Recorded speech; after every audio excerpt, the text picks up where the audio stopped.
Hello everyone, welcome back to my channel. हम आज बात करेंगे जो हमारा 18 जून को पेपर हुआ था नेट का, उसी का आज हम डिटेल एनालिसिस करेंगे। तो इस पेपर में बहुत सारे क्वेश्चन ऐसे हैं, मुझे लगता है ये 40% क्वेश्चन तो लगभग सारे सिलेबस से जो पढ़े हुए हैं उससे हैं। 30% ऐसे हैं कि थोड़ा सा उस सिलेबस का इन डेप्थ आया हुआ है, और बाकी का 30% जो है वो मुझे नहीं पता कहाँ से उन्होंने दिया है। ठीक है, तो कुछ क्वेश्चन ऐसे भी है जो समझ में नहीं आ रहा है कहाँ से दिए हैं उन्होंने।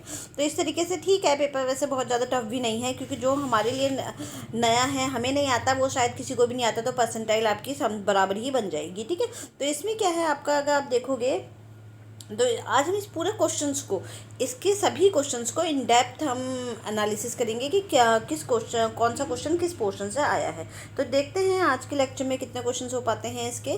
तो इसमें सबसे पहला जो आपका क्वेश्चन है वो है arrange the content of annual plan of work. ठीक है, annual plan of work according to Dixon and Doston. ठीक है, डिक्सन एंड डॉस्टन ने जो आपका एनुअल प्लान ऑफ वर्क के स्टेप्स बताए थे। ठीक है, एनुअल प्लान ऑफ वर्क का मतलब क्या है कि पूरे साल भर के लिए जब आप काम, जो भी आपने काम करने हैं पूरे साल भर, उसके लिए आप क्या बना लेते हो, एक बिल्कुल सीरीज़ बना लेते हो कि किस समय आपको कौन सा काम करना है। तो वो किस में आएगा, वो आएगा आपका एनुअल प्लान ऑफ वर्क में आएगा। ठीक है, तो इसमें अगर हम देखें तो जब आप पूरे साल एनुअली पूरे काम के वर्क के हिसाब से एक सीरीज़ बना ले रहे हो, तो उसमें क्या क्या स्टेप्स आएंगे। तो इसको आप देख सकते हो, इसमें सबसे पहले नंबर पर जो आएगा वो फॉरवर्ड आएगा। ठीक है, फॉरवर्ड क्या है आपका, फॉरवर्ड है reflect on previous strategies and development new ones. ठीक है, फॉरवर्ड का मतलब क्या होता है, जो आपकी पुरानी स्ट्रेटजीज हैं, ठीक है, जो आपने लास्ट ईयर किया है उससे निकल करके आएगा आपका फॉरवर्ड वाला स्टेप्स। ठीक है, लास्ट ईयर जो क्या है आपकी पुरानी जो एक्सपीरियंसेस हैं, पुराने जो स्ट्रेटजीज है, उसके अकॉर्डिंग आप क्या करोगे, प्लान बनाओगे, उसी को हम क्या बोलेंगे, फॉरवर्ड बोलेंगे। ठीक है, reflect on previous strategies and development new ones. ठीक है, तो आपकी जो प्रीवियस स्ट्रेटजीज है, जो लास्ट ईयर जो हुआ है, आपने वो पूरा प्लान जो पहले बनाया होगा प्लान, उसके हिसाब से आप नया जो प्लान बनाओगे वो सब उन चीज़ों को ध्यान में रखते हुए बनाओगे कि लास्ट ईयर क्या सही रहा, क्या आपको नेगेटिव लगा, क्या आपको चेंजेस होने चाहिए। ठीक है, तो इसको क्या बोलते हैं, हम फॉरवर्ड बोलते हैं। तो पहले नंबर पे क्या आएगा आपका, फॉरवर्ड आएगा। ठीक है, फिर सेकंड नंबर पे आपका इसमें आएगा, सेकंड नंबर पे आएगा आपका setting programme objectives and working hypothesis. ठीक है, setting programme objective and working objective. ठीक है, जो भी आपका प्रोग्राम है, जो फिर आप क्या बनाओगे, अपना ऑब्जेक्टिव्स बनाओगे कि हमें क्या क्या काम, उद्देश्य हमारे क्या है, क्या क्या उद्देश्यों के अंतर्गत हमें काम करना है। ठीक है, तो सेटिंग प्रोग्राम ऑब्जेक्टिव और वर्किंग ऑब्जेक्टिव। थर्ड नंबर पे आपका आएगा शेड्यूलिंग। आप पूरी शेड्यूल बनाओगे कि क्या क्या शेड्यूल आपके बनने चाहिए, किसके बाद क्या कौन सा काम होना है, कब कौन सा काम होना है। ठीक है, उसके बाद सेकंड है सेटिंग इंटरनल स्टाफ ऑब्जेक्टिव्स। ठीक है, फिर जो आपके इंटरनल स्टाफ्स हैं उनके ऑब्जेक्टिव्स को आप सेट करोगे। ठीक है, कि हमारे जो स्टाफ है उन्हें किस समय कितना काम किस समय तक कर देना है, ये एफआरएम का क्वेश्चन है। ठीक है, फिर फिफ्थ नंबर पे कैलेंडर आएगा। ठीक है, लास्ट में आप पूरा कैलेंडर बना दोगे। जैसे कि आपने देखा होगा छुट्टियों का कैलेंडर बन के आता है पूरे साल का, पहले ही गवर्नमेंट क्या करती है, कैलेंडर गवर्नमेंट छुट्टियों का निकाल देती है, ताकि आपको पहले से पता हो कि आज बैंक बंद है, गवर्नमेंट छुट्टियां हैं। ठीक है, इससे क्या होगा, आप अपने टाइम को पहले से ही मैनेज कर लोगे। आपको पता होगा कि भाई आज तो बसंत पंचमी है, तो आपकी बैंक से बंद होगी, तो आप बैंक नहीं जाओगे, आपका टाइम बचेगा। नहीं तो अगर पहले से अगर गवर्नमेंट नहीं निकालेगी वो शेड्यूल एनुअल पूरा, तो आपको कितनी दिक्कत आएगी। ठीक है, तो इसके हिसाब से हमारा जो बी ऑप्शन है, CDBAE, ये आपका करेक्ट ऑप्शन है। ठीक है, तो सबसे पहले फॉरवर्ड होगा। फॉरवर्ड क्या होगा, फॉरवर्ड एक तरीके से प्लानिंग है, नया प्लान बनाना और पुरानी चीज़ों को ध्यान में रखते हुए। ठीक है, तो फॉरवर्ड हो गया वो। दूसरा हो गया setting programme objective and working hypothesis, setting plan objective and working hypothesis. ठीक है, तो ये आपका सेकंड हो गया। फिर थर्ड नंबर पे आपका आएगा शेड्यूलिंग। ठीक है, शेड्यूल बनाओगे आप, थर्ड नंबर पे आपका आएगा शेड्यूल बनाओगे आप पूरा। उसके बाद जो आपके इंटरनल, जो आपकी सेटिंग इंटरनल स्टाफ ऑब्जेक्टिव है, जो आपके इंटरनल स्टाफ हैं उनके ऑब्जेक्टिव्स को सेट करोगे। ठीक है, फिर लास्ट नंबर पे कैलेंडर बनाओगे। ठीक है, फिर फाइनल कैलेंडर आप बनाओगे। तो ये आपका पूरा क्वेश्चन का आंसर हो गया। आसान है, ज़्यादा टफ नहीं है अगर आप देखो तो। ठीक है, तो ये किसने दिया था, डिक्सन एंड डॉटसन ने दिया था। इसके बाद नेक्स्ट क्वेश्चन है, ये आपकी हाइपोथेसिस है। ठीक है, हाइपोथेसिस रिसर्च से आया है ये क्वेश्चन। ठीक है, पहला वाला एफआरएम से था, ये वाला रिसर्च से है। तो इसमें क्या है, आपकी जो हाइपोथेसिस है और उसको एक्सप्लेन करने के लिए बोला है इन्होंने। हाइपोथेसिस को क्या करना है, एक्सप्लेन करना है। ठीक है, तो इसके लिए सबसे पहला क्वेश्चन इन्होंने दिया है, जो ऑप्शन दिया है वो रिसर्च दिया है। ठीक है, रिसर्च क्या है, जो आपकी रिसर्च की हाइपोथेसिस है। ठीक है, तो रिसर्च हाइपोथेसिस रिसर्च में क्या कहलाएगी, इसमें है researcher proposition about some social facts without reference to it particular attribute. ठीक है, इसका क्या आएगा, ये वाला आएगा। ठीक है, क्या आपको क्या करना है, किन्हीं सामाजिक तथ्य जो इसके विशिष्ट गुण धर्मों के बिना संदर्भ के बारे में शोधकर्ता की प्रतिज्ञप्ति। ठीक है, ये हमारे क्या है, शोध है। ठीक है, शोध की हाइपोथेसिस होगी। ठीक है, तो ये क्या है, researcher proposition about some social fact, किसी भी सोशल फैक्ट के बारे में आपकी रिसर्च के क्या प्रपोजिशन है, क्या धारणा है, without reference to its particular attribute. और बहुत ज़्यादा आपने उसके बारे में अभी उसके पर्टिकुलर एट्रीब्यूट्स के बारे में रेफरेंस नहीं दिया है, बस आप अपनी रिसर्च के बारे में ऊपर ऊपर से बात कर रहे हो। ठीक है, तो वो रिसर्च है। तो इसका ये वाला ऑप्शन हो गया आपका।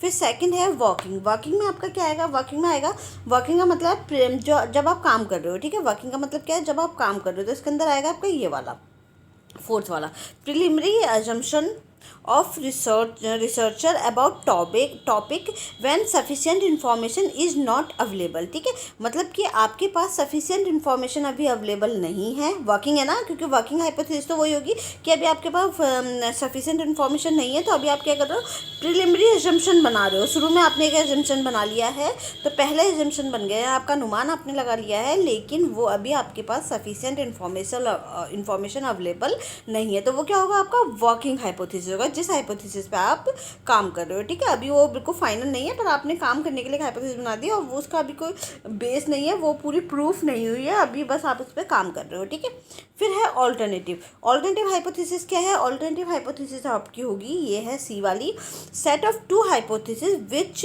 States opposite to null hypothesis. ठीक है, जो नल हाइपोथेसिस की उल्टी होती है। ठीक है, वो हमारी क्या है, वो हमारी ऑल्टरनेटिव हाइपोथेसिस है, set of two hypothesis which states opposite of null hypothesis. ठीक है, ये क्या कह रहा है, दो प्राकल्पनाओं का समुच्चय जो शून्य प्राकल्पनाओं के विपरीत स्थित होता है। ठीक है, तो ये क्या है, आपके पास दो तरह के हाइपोथेसिस होते हैं ना, मेन हमारे पास एक है नल हाइपोथेसिस, दूसरा है ऑल्टरनेटिव हाइपोथेसिस। नल हाइपोथेसिस क्या बोलती है कि इन दोनों के बीच में कोई भी रिलेशनशिप नहीं पाया जाता, दो वेरिएबल के बीच में रिलेशनशिप को मना करती है नल हाइपोथेसिस। ठीक है, लेकिन ऑल्टरनेटिव हाइपोथेसिस क्या कहती है कि नहीं, दोनों के बीच में क्या है, रिलेशनशिप पाया जाता है, दोनों वेरिएबल्स के बीच में रिलेशनशिप पाया जाता है। तो हम यहाँ क्या करेंगे, ऑल्टरनेटिव की बात करते हैं। ठीक है, तो ये क्या है, ये आपका ऑल्टरनेटिव हाइपोथेसिस क्या है, जो आपके नल हाइपोथेसिस की उल्टी होती है, वो उसको क्या बोलते हैं, हम ऑल्टरनेटिव हाइपोथेसिस बोलते हैं। ठीक है, तो ये आपका क्या हो गया, ये सी ऑप्शन हो गया। इसके बाद साइंटिफिक में क्या आएगा, स्टेटमेंट बेस्ड ऑन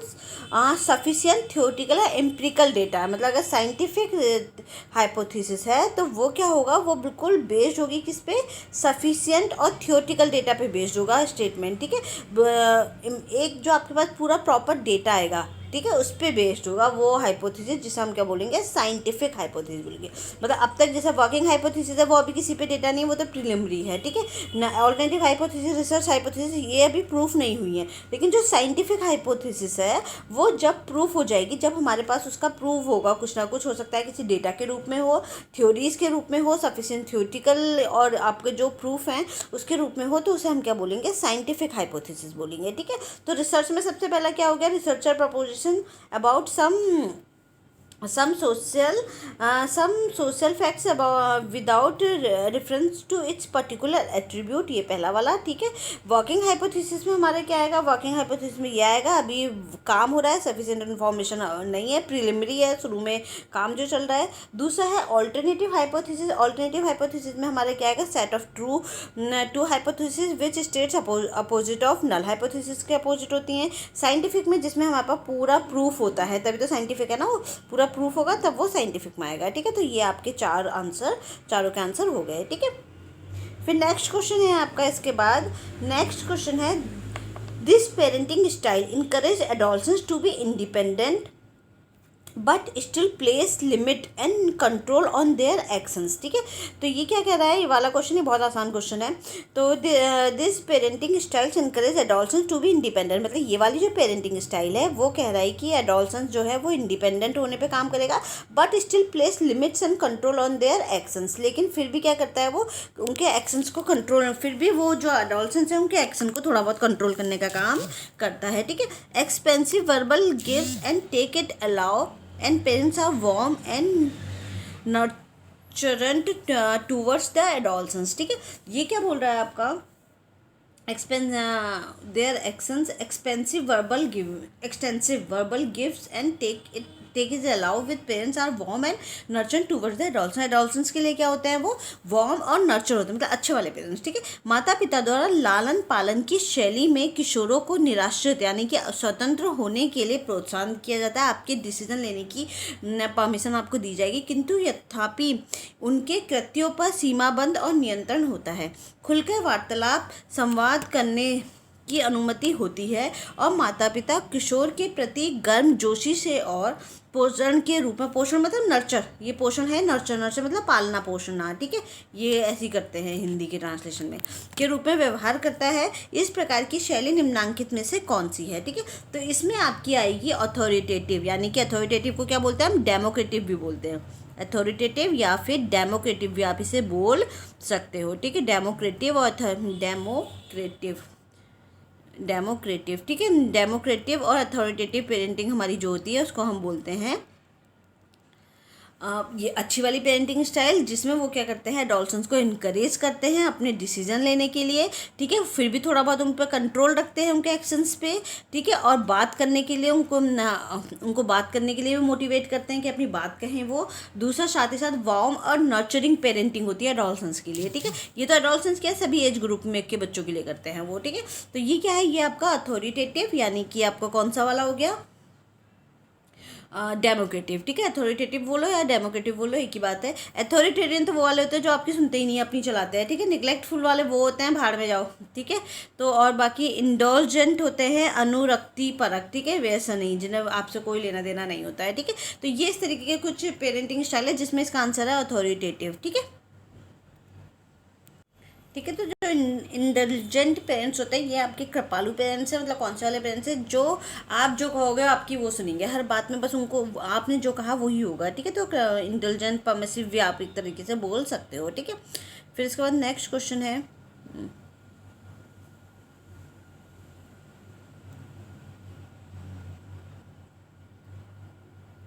इसके बाद नेक्स्ट क्वेश्चन है आज से थोड़ा कम, ठीक है। आज से थोड़ा कम इन्होंने बोला है campaign encourage citizen to reduce, ठीक है। तो ये आपने किसने ये कैंपेन जो है स्टार्ट किया है, और ये जो आज से थोड़ा कम कैंपेन जो है वो सिटीजन्स को क्या कम करने की बात कह रहा है। ये जिसने भी मेरे नए करंट अफेयर की सीरीज़ देखी है जो मैंने नई निकाली है, जिसमें मैंने अभी बताया था एग्ज़ाम से 2-3 दिन पहले कि एक WHO ने नई पहल की है जिसमें उन्होंने सोडियम से रिलेटेड प्रॉब्लम्स बताई हैं, ठीक है। तो उसमें मैंने बताया है कि आज से थोड़ा कम एक कैंपेन चलाया है, किसने चलाया है, FSSAI ने चलाया है, food safety and standard authority of India, ठीक है।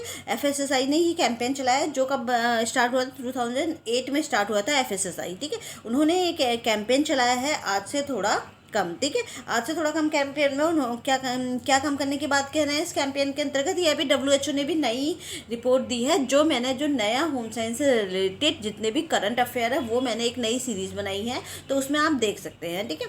तो फूड वेस्ट इसमें क्या क्या है आपका, एक तो फूड वेस्टेज प्रिवेंशन यानी कि आप वेस्ट कम करने के से बचाव करने के लिए salt, sugar and fat consumption, vegetables and fruit consumption, और आपका सीरियल एंड पल्सेस कंजम्पशन। देखो सीरियल और पल्सेस को तो बोलेंगे नहीं किसी भी कीमत पे कि कोई भी हेल्दी व्यक्ति उसे कम करे, खासकर पल्सेस को, ठीक है। और वेजिटेबल एंड फ्रूट्स को भी नहीं बोलेंगे, तो दो तो ये ऐसे ही आपके हो गए। फूड वेस्टेज को बोल सकते हैं, तो दो ऑप्शन में से आपको एक ऑप्शन सिलेक्ट करना है, ठीक है। तो इसमें क्या आएगा, salt, sugar and fat consumption को बोला है आज से थोड़ा कम कैंपेन में कि आपको सॉल्ट, शुगर और जो फैट है उसको थोड़ा सा अपनी डाइट में कम करना है, थोड़ा थोड़ा कम करके आपको अपनी डाइट को इससे फ्री करना है ताकि आप हेल्दी बन सको, ठीक है। तो इस पर पूरा मैंने लेक्चर लिया है आपका एक WHO के उसमें, ठीक है। WHO ने ये कैंपेन पे बहुत काम करवाया है। अब गवर्नमेंट भी, हमारी इंडिया गवर्नमेंट जो कर रही है वो आज से थोड़ा कम कैंपेन कर रही है, ठीक है। तो ये मैंने आपको अभी बताया था और एग्जाम से 2-3 दिन पहले ही पढ़ाया था, और यही क्वेश्चन आपका एग्जाम में आ गया, ठीक है।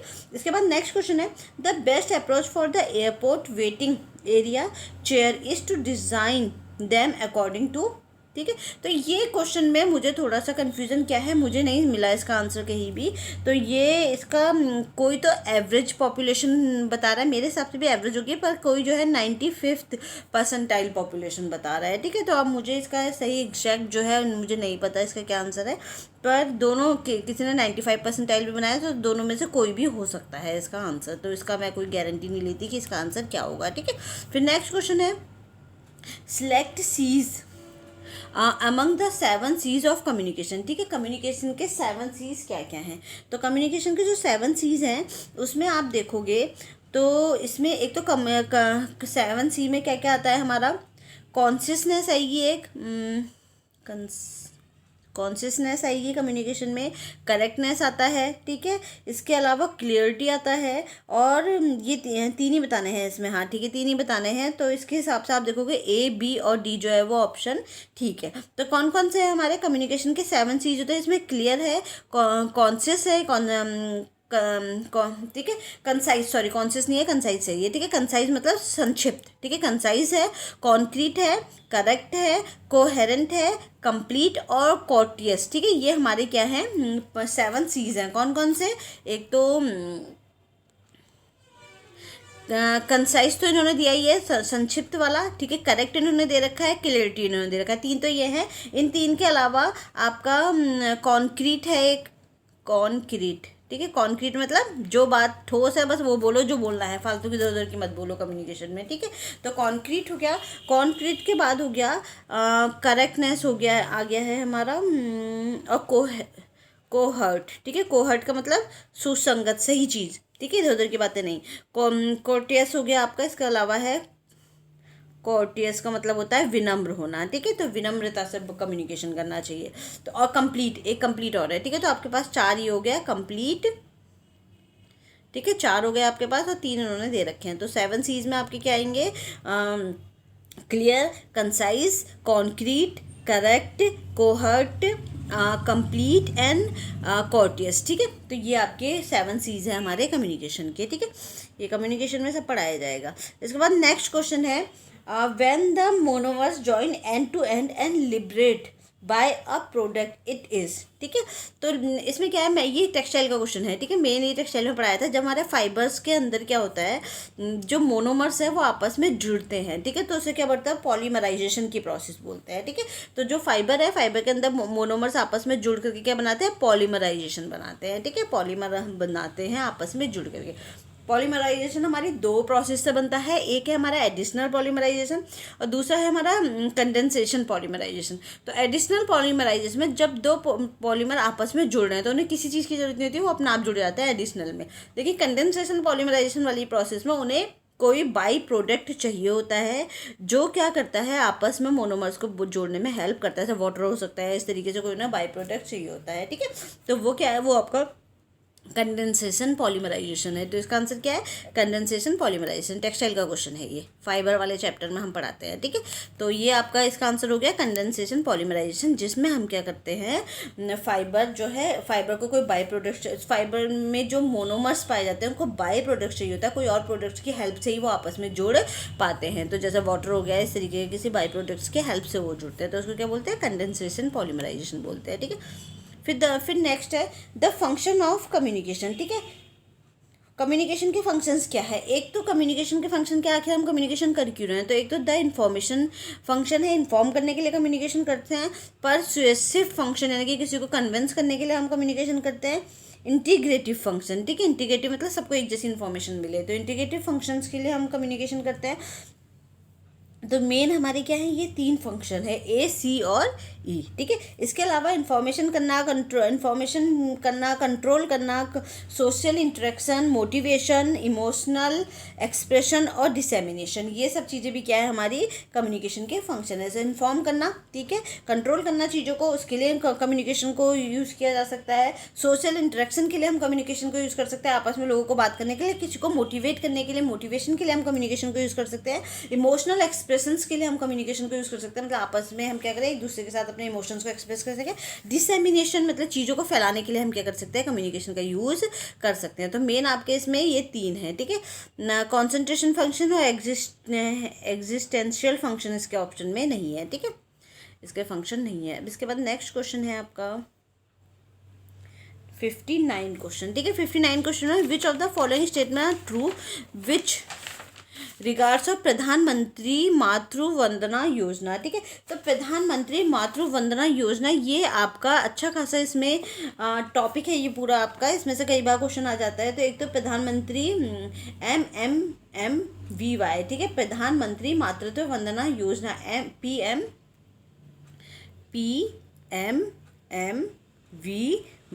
प्रधानमंत्री मातृत्व वंदना योजना, ठीक है। ये इसके शॉर्ट फॉर्म में भी कभी कभार मिलता है, ठीक है, ये वाला आपका, ठीक है। तो शॉर्ट फॉर्म में भी मिलता है। ये सेंट्रली स्पॉन्सर्ड स्कीम है। क्या है? सेंट्रली स्पॉन्सर्ड स्कीम है, यानी कि इसे कौन स्पॉन्सर करता है? सेंट्रल गवर्नमेंट इसको स्पॉन्सर करती है। सरकार कौन देता है पैसे इसकी? सारे गवर्नमेंट, जो हमारी सेंट्रल गवर्नमेंट है वो इसकी पूरी फीस देती है, ठीक, पूरा पेमेंट करती है, ठीक है। तो ये क्या है? ये आपकी सेंट्रली स्पॉन्सर्ड स्कीम है और ये डीबीटी स्कीम है, ठीक है। डीबीटी स्कीम का मतलब क्या होता है?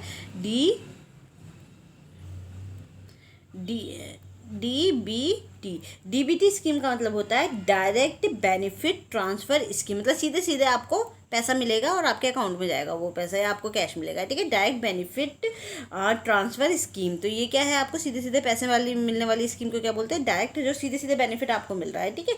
Scheme with the cash incentives of 5000 rupees, तो इसमें क्या है? 5000 रुपये का आपको क्या मिलता है? कैश इंसेंटिव्स मिलता है, आपको सीधे सीधे कैश मिलता है प्रेगनेंसी के टाइम पे और डिलीवरी के टाइम पे, ठीक है।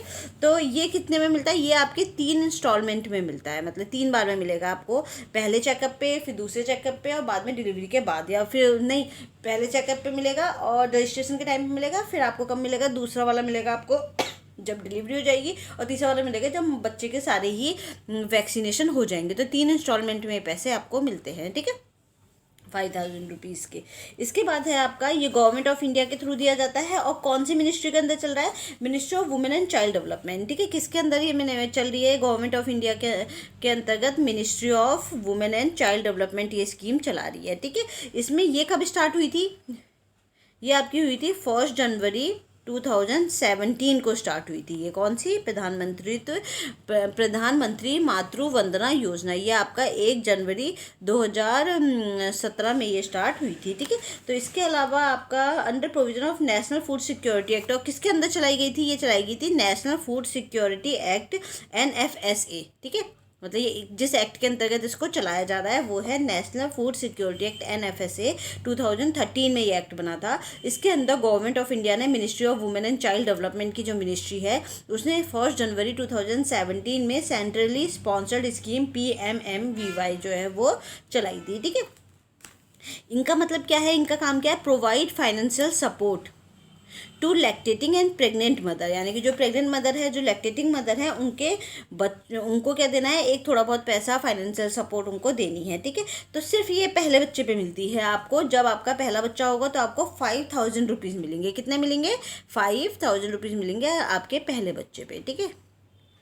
5000 रुपीज़ जब पहली बार आप मदर बन रहे हो तो आप 5000 मिलेंगे। और सेकंड बच्चे पे अगर आपकी गर्ल चाइल्ड हुई है, ठीक है, सेकंड बच्चे पे अगर आपकी गर्ल चाइल्ड हुई है तब आपको मिलेंगे 6000 रुपीज़, ठीक है।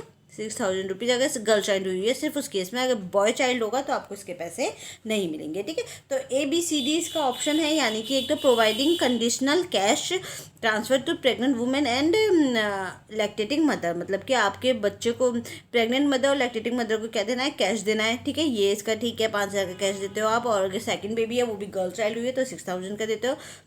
Conditional cash transfer and limited to only the first life birth, मतलब जो पहला जीवित बच्चा है उस पे ये आपको क्या मिलेगा, ठीक है। तो ये दोनों ठीक है। सेकंड में तब मिलेगा जब गर्ल चाइल्ड होगी तो, ठीक है, वैसे नहीं तो एक ही बच्चे पे मिलता है ये, ठीक है। तो ये दो आपके सही हैं। थर्ड वाला 5000 जो आपके हैं during pregnancy, 1000 to be provided after delivery under Janani Suraksha Yojana, ठीक है। 1000 आपको डिलीवरी के बाद मिलेंगे जननी सुरक्षा योजना के अंतर्गत, ठीक है। फिर नेक्स्ट है the payment of cash is made in the 3 installment, ये भी ठीक है।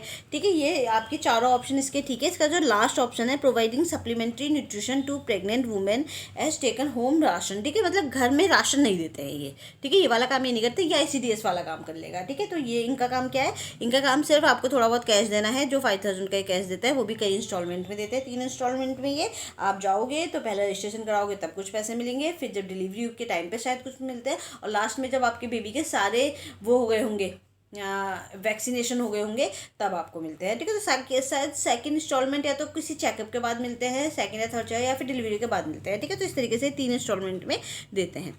ठीक है, अब इसके बाद नेक्स्ट क्वेश्चन है आपका the unbroken series of steps between landing is called. ठीक है, लैंडिंग की जो अनब्रेकिंग स्टेप्स हैं, ये क्या है, ये आपका वो है जब सीढ़ियाँ, जो आपकी सीढ़ियाँ है ना, स्टेयर्स है, उसके बारे में पूछा गया है। तो स्टेयर्स का जो अरेंजमेंट होता है उसके बारे में इन्होंने पूछा है। जो स्टेयर्स होती है ना सीढ़ियाँ ऊपर चढ़ने के लिए, तो उसमें ही पूछा गया है कि ये वाला जो है आपका, ये क्या कहलाता है, जो कि बीच में अनब्रोकन सीरीज होती है, जो बिना टूटी हुई सीरीज होती है, उसको हम क्या बोलते हैं, तो उसको क्या बोलते हैं, हम फ्लाइट बोलते हैं। ठीक है, तो ये मैंने किसी उसमें आपको फोटोग्राफ भी दिखाई हुई है अपनी किसी वीडियो में, जो हम क्वेश्चन पेपर सॉल्व कर रहे हैं ना, तो अभी जो जितने भी क्वेश्चन पेपर हमने सॉल्व किए हैं अभी, उसमें इससे कई बार क्वेश्चन आए हैं। इस बार स्टेयर से खूब क्वेश्चन दिए हैं उन्होंने। 2023 के जो क्वेश्चन सॉल्व किए थे और 22 के जो क्वेश्चन सॉल्व किए थे, उन्हीं में है किसी में ये क्वेश्चन, जिसमें उन्होंने खूब सारे क्वेश्चन पूछे हैं, जैसे कि ये जो सीढ़ियाँ होती हैं उसके किस पार्ट को क्या बोलते हैं। ठीक है, तो इसका पूरा टॉपिक जो है आपको अच्छे से पढ़ना पड़ेगा, क्योंकि 2-3 साल से इससे क्वेश्चंस आ रहे हैं। ठीक है, अब ये क्या है, ये आपका series unbroken series of step जो है वो हमारी क्या कहलाती है, फ्लाइट कहलाती है। ठीक है, तो सीढ़ियों का देख लेना, सीढ़ियों की इमेज जो है वो मैंने आपको पहले एक उसमें दिखा भी रखी है।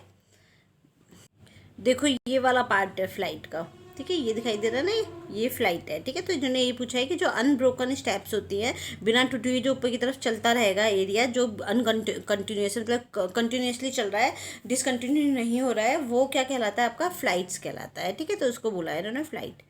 ठीक है, तो ये आपके स्टेयर्स का क्वेश्चन अब बहुत आने लग गए हैं, तो इनको अच्छे से पढ़ लेना आप।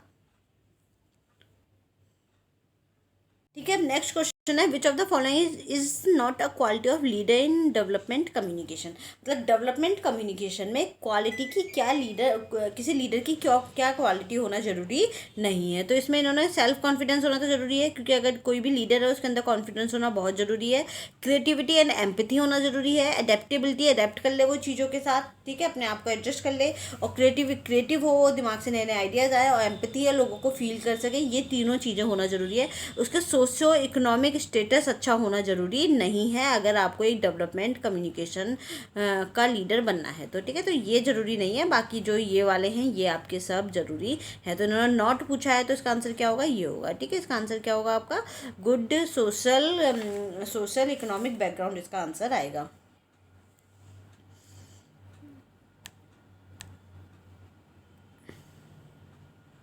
फिर इसके बाद नेक्स्ट क्वेश्चन है 62 आपका। ये क्वेश्चन जो है ये थोड़ा सा टेक्निकल क्वेश्चन है।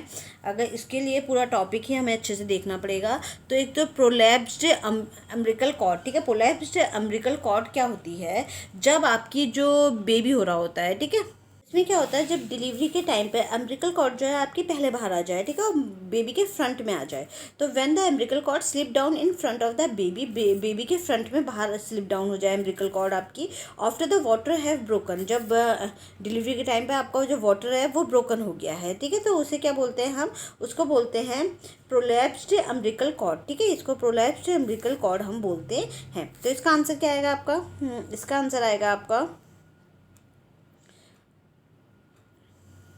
the cord precedes the baby through the birth canal and is squeezed shut, cutting off oxygen to the baby. और बेबी पे जो ऑक्सीजन वगैरह की जो कटिंग है, मतलब कि बच्चों को ऑक्सीजन नहीं पहुंच पाएगी अगर जो आपका अम्बिलिकल कॉर्ड है वो पहले ही स्लिप हो जाएगी और बेबी के आगे की तरफ उसको बांध लेगी एक तरीके से। ठीक है, तो इसको क्या बोलते हैं, हम प्रोलैप्स्ड अम्बिलिकल कॉर्ड इसको बोलते हैं।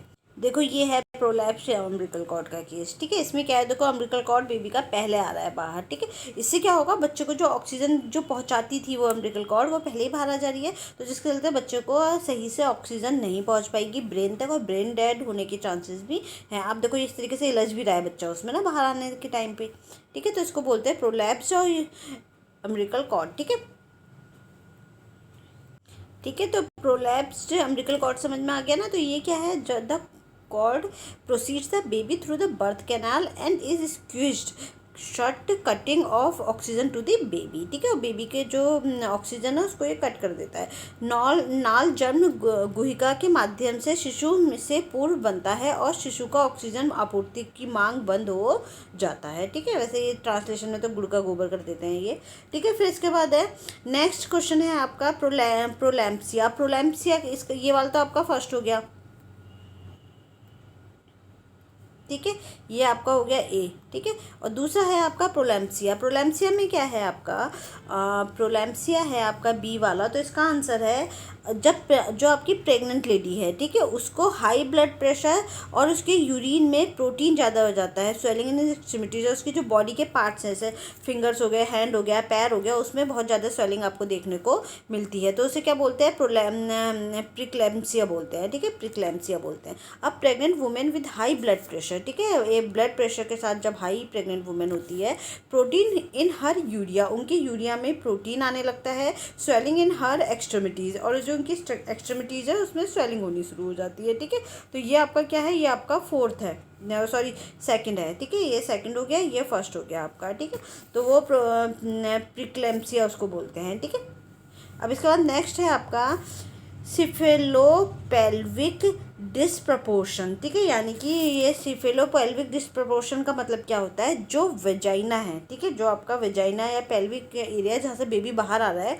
उसका जो साइज़ है वो बेबी के सर के साइज से छोटा हो जाता है। ठीक है, यानी कि आपका जो एरिया है जहाँ से बेबी आता है, उसमें जो बेबी का साइज़ है सर का, वो ज़्यादा बड़ा होता है, तो वहाँ से बाहर निकलने में बेबी को प्रॉब्लम होती है। तो इसको क्या बोलते हैं, सिफेलोपेल्विक डिसप्रपोर्शन। ठीक है, समझ में आ गया। तो ये क्या है आपका, ये आप देखोगे तो the infant head is a larger.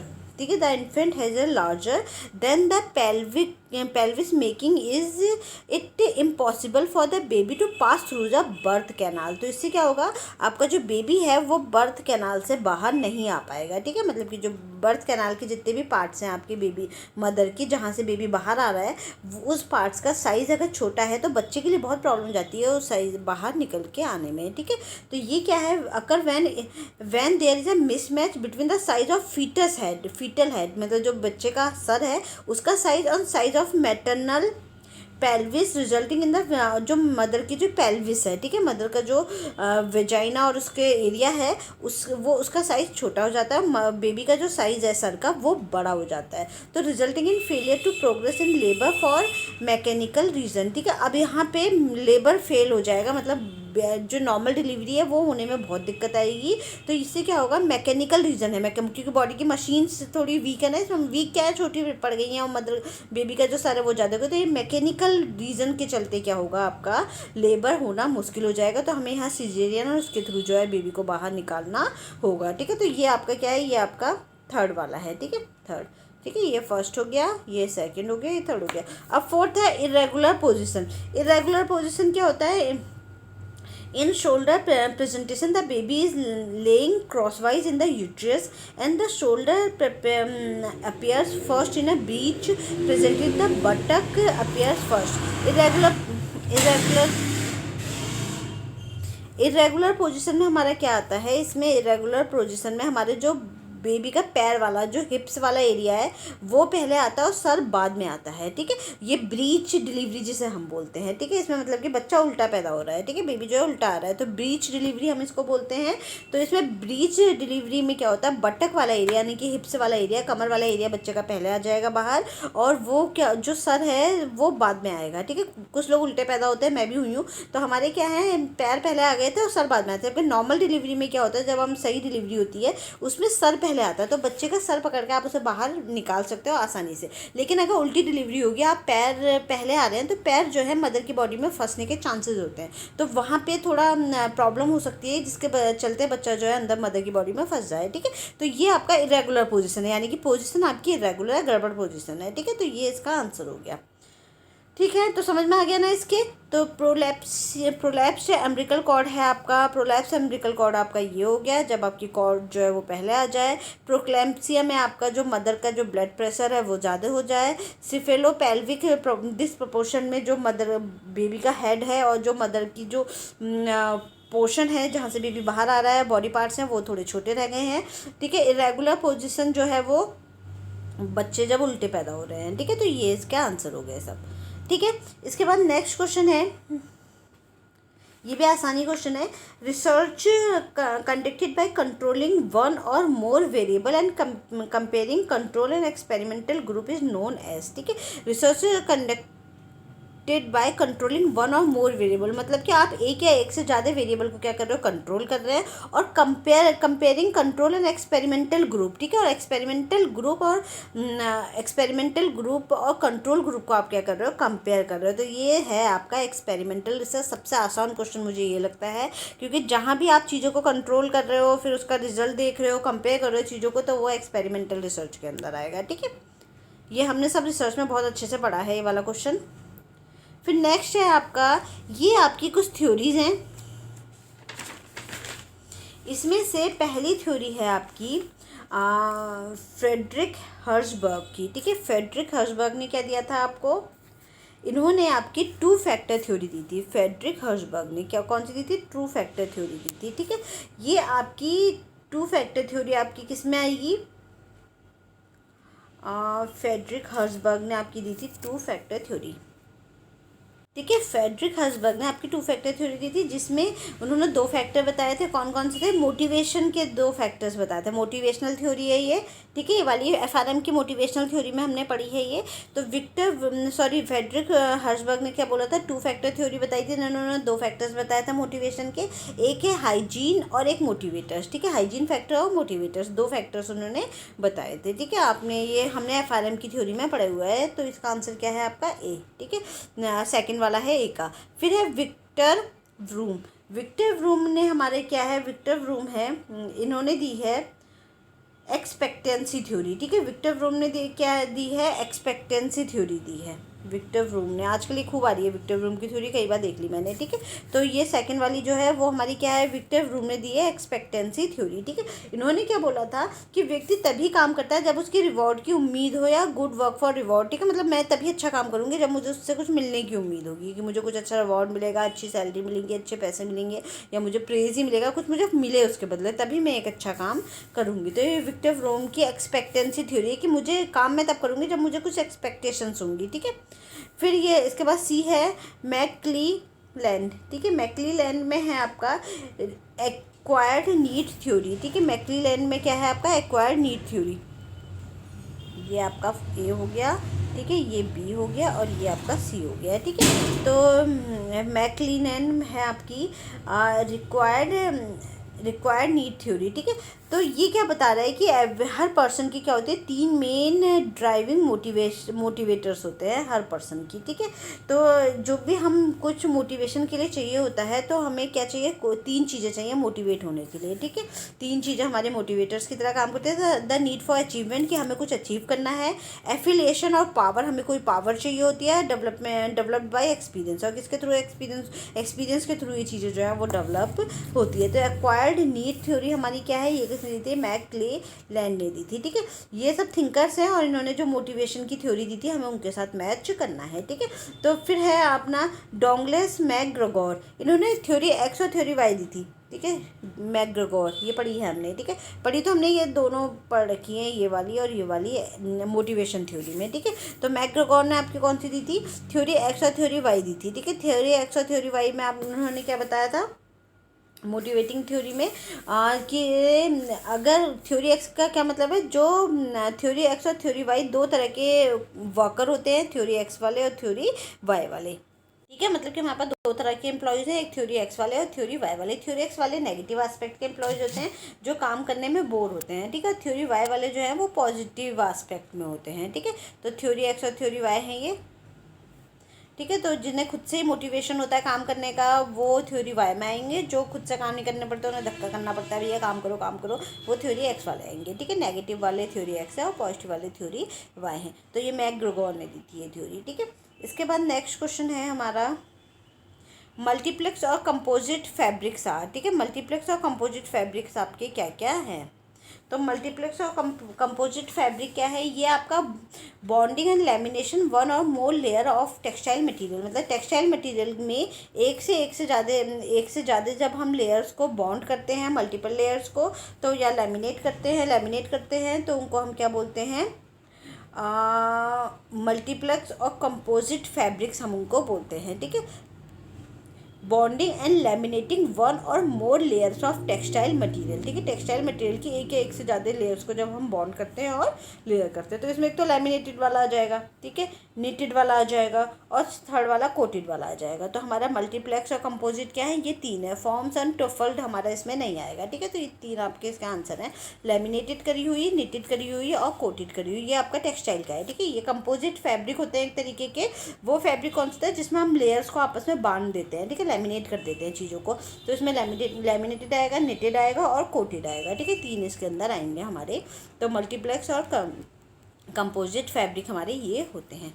फिर नेक्स्ट क्वेश्चन है आपका विच of the following is the most important steps in control of food cost in a food service in institution, ठीक है। तो अगर आपको फूड सर्विस इन इंस्टीट्यूशन में food cost को कंट्रोल करना है तो सबसे ज़्यादा ज़रूरी है मेन्यू प्लानिंग, ठीक है। मेन्यू ऐसी प्लान करो कि आपकी चीज़ें जो है वो अपने आप ही कंट्रोल, आपके जो पैसे हैं, वेस्टेज है, वो अपने आप ही कंट्रोल हो जाए, ठीक है। ये आसान सा क्वेश्चन है। इसमें तो मुझे लगता है कि अगर फूड सर्विस मैनेजमेंट से कोई भी क्वेश्चन आया और उसमें मेन्यू है ऑप्शन में, तो लप्पा मार दो मेन्यू, ज़्यादातर का आंसर मेन्यू ही होता है, ठीक है। अब ऐसा मत करना, पढ़ के करना, ठीक है। फिर नेक्स्ट क्वेश्चन है हमारा the lab to land programme. Lab to land programme जो है ये आईसीआर ने बनाया था। आईसीआर क्या है? Indian council of agriculture research, ठीक है, उसके अंतर्गत बनाया गया है। ये किसके अंदर चलता है? Indian council of agriculture research चलता है, मिनिस्ट्री ऑफ एग्रीकल्चर के अंदर चलता है, ठीक है। एग्रीकल्चर मिनिस्ट्री के अंदर चलता है आईसीआर, ठीक है। इसके अब ये है हमारा the lab to land programme, ठीक है। लैब टू लैंड प्रोग्राम चल रहा है। इसमें लैब टू लैंड प्रोग्राम का मतलब क्या है कि जो भी आपके the national apex body for agricultural research education and extension is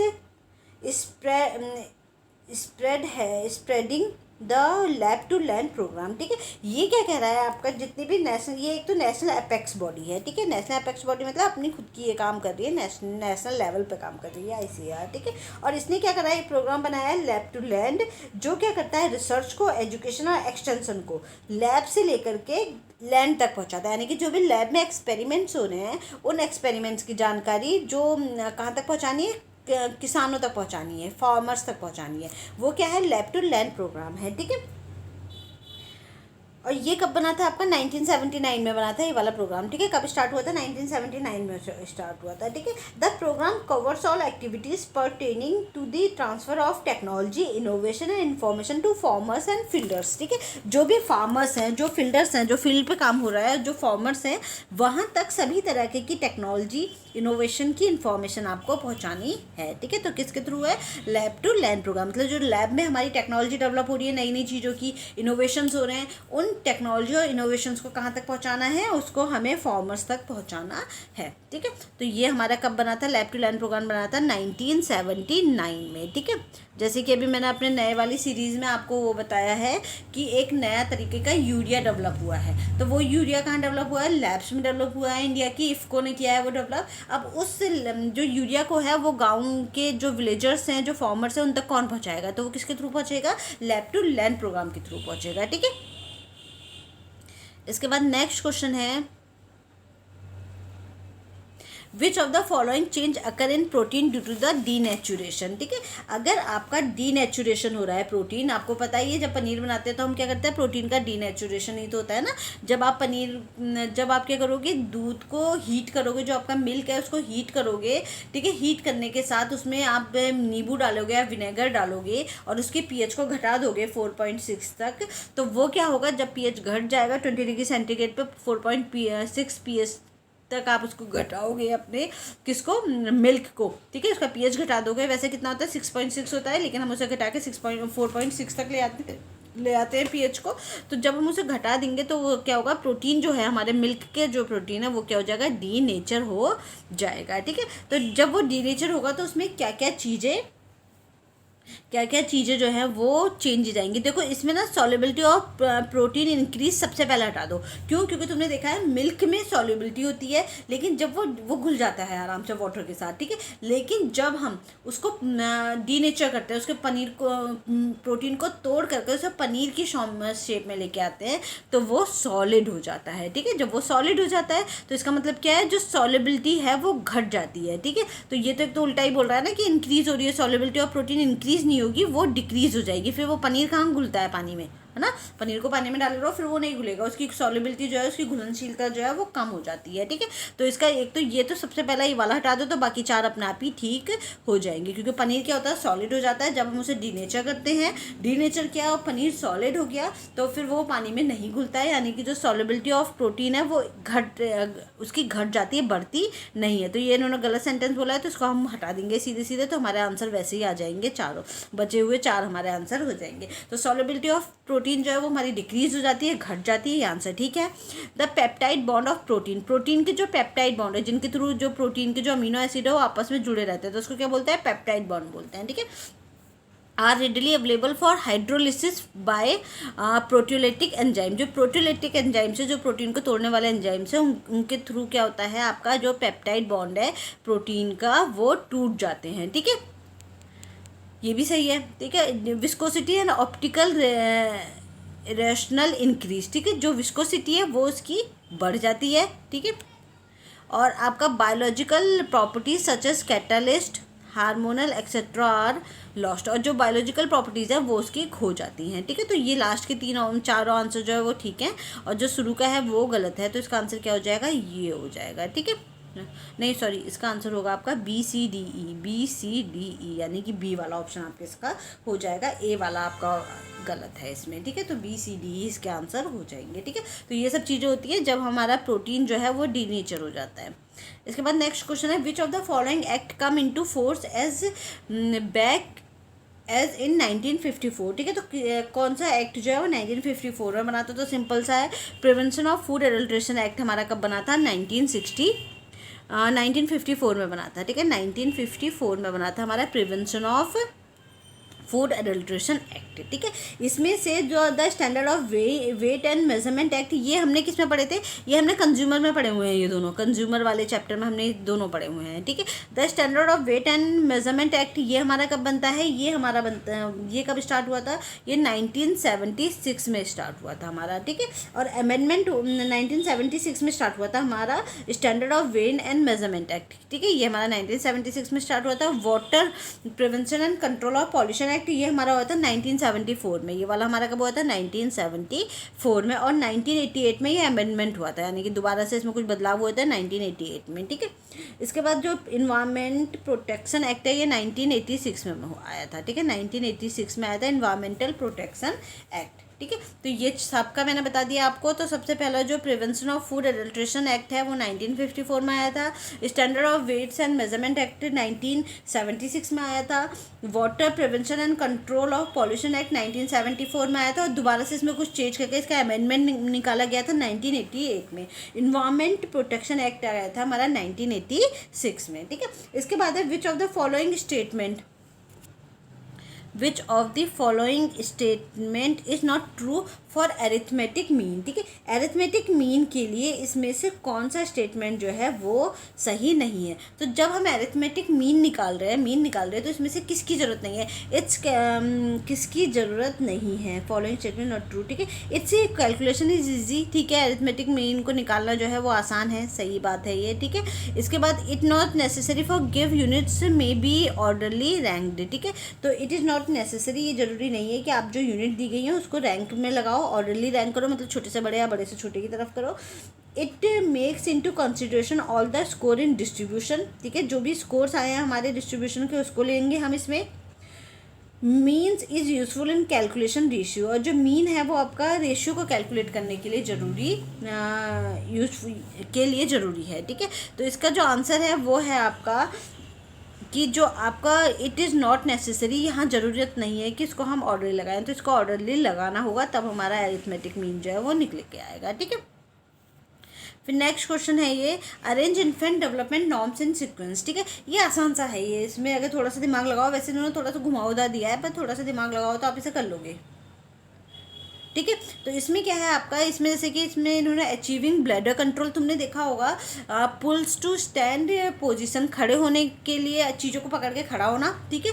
unsupported sitting, बिना सपोर्ट के बैठना, टेकिंग फर्स्ट स्टेप्स, ठीक है, पहला स्टेप्स लेना, और आपका फर्स्ट सोशल स्माइल, ठीक है। सोशल स्माइल का मतलब क्या होता है, जब बच्चा जन्म लेता है तो किसी को भी देख के स्माइल करने लगता है, तो वो अनसोशल स्माइल होती है, क्योंकि उसे नहीं पता सामने कौन है, बस वो स्माइल कर देता है, पहचानता नहीं है। सोशल स्माइल में क्या होता है, जब वो अपने जिन लोगों को पहचानता है बस उनको ही देख के स्माइल करना शुरू करता है, ठीक है। 2 महीने के आसपास आती है ये। तो ये फर्स्ट सोशल स्माइल जो है वो आपकी सबसे पहले आती है, ठीक है। इसके बाद आप क्या, इसके बाद क्या आएगा, फर्स्ट सोशल स्माइल के बाद आएगा आपका अनसपोर्टेड सिटिंग, बिना सपोर्ट के बैठना शुरू कर देगा, ठीक है। थर्ड नंबर पे आएगा पुल टू स्टैंडिंग पोजीशन, खड़े होने का प्रयास करेगा, फिर खड़े होने के बाद चलेगा वो, ठीक है, टेकिंग फर्स्ट स्टेप। और सबसे लास्ट में आपका ब्लैडर कंट्रोल करना वो शुरू करेगा, मतलब कि उसे जब वॉशरूम जाना होगा, टॉयलेट के लिए, वो आपको बताना शुरू कर देगा। तो जब वो कंट्रोल कर लेगा, जैसे पहले वो कंट्रोल नहीं कर सकता, वो बताता नहीं है, तो वो अपने नैपी में करता है, तो इसलिए जब वो बताने शुरू कर देगा कि भाई मुझे वॉशरूम जाना है, तो जब तक आप उसे वॉशरूम लेके जाओगे, वो आराम से वॉशरूम आप उसे वहाँ जाके वो कर सकता है। तो ब्लैडर पे कंट्रोल करना सबसे लास्ट में होता है। आपने देखा होगा 3 साल तक बच्चे नैपी ही यूज़ करते हैं, ठीक है। तो ये सबसे लास्ट में क्या होगा, ब्लैडर में कंट्रोल करना। समझ में आ गया इसमें? तो इसका आंसर आपका क्या हो गया, ECBDA, ठीक है। ई आपका ई हो गया आपका सामाजिक मुस्कुराहट, ठीक है। सी हो गया आपका बिना सहायता के बैठना, डी हो गया आपका खड़े होने का प्रयत्न करना, ठीक है। और इसके बाद पहला कदम उठाना हो गया आपका, फिर 4th नंबर पर आएगा, फिर मूत्राशय में नियंत्रण में आपका आएगा 5th नंबर पे, ठीक है। तो ये आपके हो गए। इसके बाद नेक्स्ट क्वेश्चन है,